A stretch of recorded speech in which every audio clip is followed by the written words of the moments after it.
रामचंद्र कह गए सियासे की ऐसा कलयुग आएगा। एक रोज एथिक्स पर किताब लिखने वाला 10 करोड़ की रिश्वत में सवालों के घेरे में आ जाएगा। देखो, राजा राम ने भले ना कहा हो, लेकिन ये पंक्तियां हमने उनसे उधार लेकर आज के दौर की कड़वी सच्चाई को चिन्हित करने के लिए इस्तेमाल की है। कलयुग में जहां धर्म और नैतिकता के उपदेश देने वाले अक्सर लालच के शिकार होते हैं और यह लगता है कि जो जितना जिस बात को प्रमोट करता है वो उतना बड़ा पाखंडी होता है। और यह सवाल इस बार खड़ा हुआ है मध्य प्रदेश के युवा आईएएस अधिकारी डॉक्टर नागार्जुन को लेकर। डॉक्टर नागार्जुन पर अभी आरोप सिद्ध नहीं हुए हैं, लेकिन जो आरोप लगे हैं वो गंभीर है, क्योंकि एक तरफ वो यूपीएससी एस्पिरेंट के लिए प्रेरणा के स्रोत रहे। डॉक्टरी की नौकरी के साथ सेल्फ स्टडी से उन्होंने सिविल सेवा क्रैक करने के मिसाल कायम किया। अपनी बैचमेट सृष्टि जैन देशमुख से रोमांटिक शादी की, सोशल मीडिया पर चारों तरफ वो छाए रहे। लाखों बच्चों की वो इंस्पिरेशन है कि सर जैसा बनना है। पावर कपल है, लेकिन दूसरी तरफ उन पर आरोप है कि एक कंपनी जिस पर 51 करोड़ रुपए का जुर्माना लगा था, उसको उन्होंने 400 रुपए में तब्दील कर दिया। 51 करोड़, और ये करने के एवज में उन पर आरोप है कि 10 करोड़ रुपए की रिश्वत थी। अब 51 करोड़ का 432 रुपए पेनाल्टी होना यह सच है। रिश्वत उन पर आरोप लगी है, और अगर यह रिश्वत सच होती है फिर वही रामचंद्र वाली बात कि ये तो हिपोक्रेसी की पराकाष्ठा हो जाएगी। कहानी मध्य प्रदेश की है। मध्य प्रदेश के हरदा जिले में इंदौर बैतूल हाईवे को 4 लेन बनाने का काम चल रहा था। यह काम पाथ इंडिया प्राइवेट लिमिटेड नाम की कंपनी को मिला था। कंपनी को सड़क बनाने के लिए मिट्टी और मोरंग निकालने की इजाजत थी, लेकिन कंपनी नियम तोड़े। उसने 19 अलग अलग जगहों पर मिट्टी खोद डाली। लगभग 34,459 घन मीटर मिट्टी खोदी, वो भी बिना परमिशन के। ये खुदाई इतनी ज्यादा थी, 50 से 60 फीट, कि पूरा इलाका जो है वो खाई में तब्दील हो गया। ग्रामीणों की जमीनें बर्बाद हो गई, सरकारी जमीनें खराब हो गई, आदिवासी इलाकों में पानी भर गया, सड़कें टूटने, समस्याएं आई, जंगल कट गए, मिट्टी का कटाव हुआ, पर्यावरण को नुकसान पहुंचा। मध्य प्रदेश में अवैध खनन वैसे तो कोई नई बात नहीं है, लेकिन इस बार यह मामला बड़ा हैरान करने वाला था। वैसे मध्य प्रदेश में खनन अवैध तरीके से करना कोई नई बात नहीं है, लेकिन इस बार ग्रामीणों ने कंपनी के खिलाफ गुस्सा दिखाया। 45 दिन तक धरना दिया, स्थानीय अखबारों में शिकायत की। एक वकील ने बताया कि कंपनी के खिलाफ कई शिकायतें दर्ज हुई। शुरू में अफसरों ने कुछ नहीं किया, बाद में जब दबाव बढ़ा तो गांव के तहसीलदार ने साइट की जांच की। उसकी रिपोर्ट कमजोर थी, ना फोटो, ना वीडियो, ना पंचनामा, सिर्फ बयान। इसमें सिर्फ अवैध खनन को माना गया। फिर भी खनिज विभाग ने जांच की और 2023 में हरदा के एडीएम कोर्ट ने फैसला सुनाया। जिस वक्त एडीएम थे प्रवीण फूल पगारे।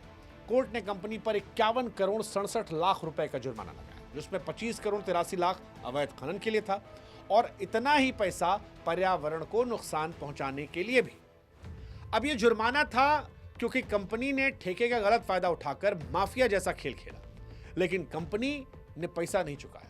उसने अपील की, सरकारी सिस्टम का फायदा उठाया, लूपहोल्स के जरिए सुनवाई चलती रही। लेकिन फिर खेल आया 2025 में, जब डॉक्टर नागार्जुन हरदा के नए एडीएम बने, और यहीं से जादू हो गया। 51 करोड़ से जुर्माना जो है वो 4,000 में तब्दील हो गया। नागार्जुन को इस मामले की फिर से जांच मिली। उनका कहना था कि पहली जांच जो हुई थी वो गलत हुई थी। उन्होंने दावा किया कि अंधेरी खेड़ा इलाके में पाथ इंडिया के अलावा दूसरी जमीनों के मालिकों ने भी खनन की इजाजत ली थी, यानी सारा दोष कंपनी का नहीं था। साथ ही खनिज विभाग की गलती थी कि यह साफ नहीं हुआ कि असली गलती किसकी, और इसी आधार पर आदेश को बदला। 51 करोड़ रुपए का जुर्माना जो था वो 4,032 रुपए कर दिया, और कुछ अखबारों में तो 432 रुपया था। मतलब क्या ही कहा जाए। मतलब बड़ी हैरानी की बात यह है। और उनका तर्क यह था कि खनिज विभाग की लापरवाही की वजह से सही अपराधी पकड़े नहीं गए, इसलिए जुर्माना कम किया गया। लेकिन लोगों का गुस्सा जो था वो फूट पड़ा। कहा कि भैया 51 करोड़ का सरकारी पैसा कैसे माफ हो गया। आरटीआई डाला गया और जांच निकाली गई, बहुत सारी कहानियां हुई, लोगों ने जोर शोर मचाया, और फिर वहां से निकल कर आया कहानी असली। अब हरदा के ही कई लोग हैं जो शिकायत कर रहे हैं। एक सामाजिक कार्यकर्ता हैं जो आरटीआई के जरिए भ्रष्टाचार, अवैध खनन के मामले उजागर करते हैं। वो कहते हैं कि नागार्जुन साहब ने अपने एक साथी के साथ मिलकर 10 करोड़ रुपए की रिश्वत ली है। कुछ अखबारों में ये रिपोर्ट जो है पहले 1 करोड़ की थी, अब ये 10 करोड़ की आई है। ये आरटीआई एक्टिविस्ट के जरिए जुगाव की। वो कहते हैं कि नागार्जुन के ड्राइवर या खनिज विभाग के कर्मचारी ने आरटीआई में पुष्टि की है कि ये रिश्वत का लेन देन उनकी आंखों के सामने हुआ। कंपनी ने पैसा अफसरों को दिया ताकि जुर्माना कम हो जाए और मुख्य आरोप नागार्जुन पर है।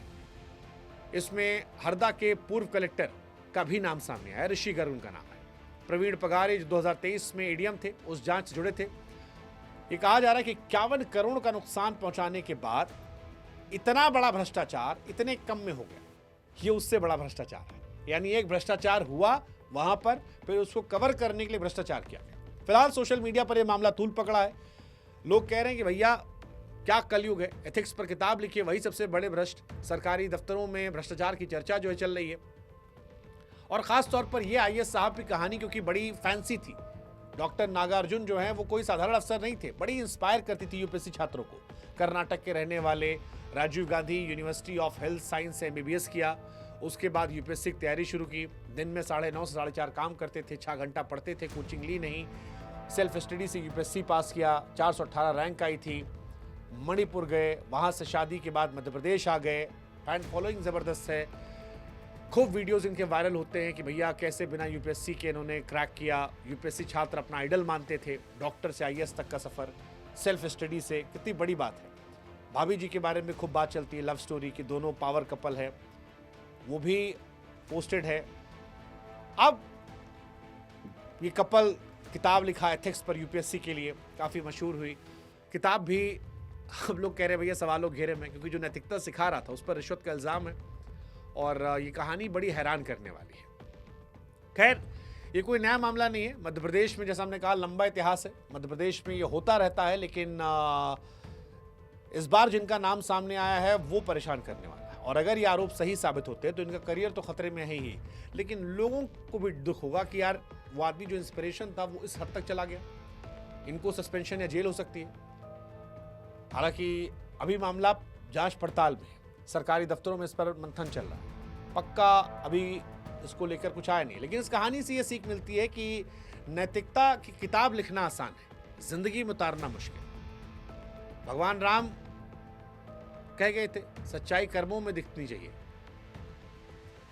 बातों में नहीं। आप क्या सोचते हैं इस कहानी पर? कमेंट सेक्शन में बताइएगा।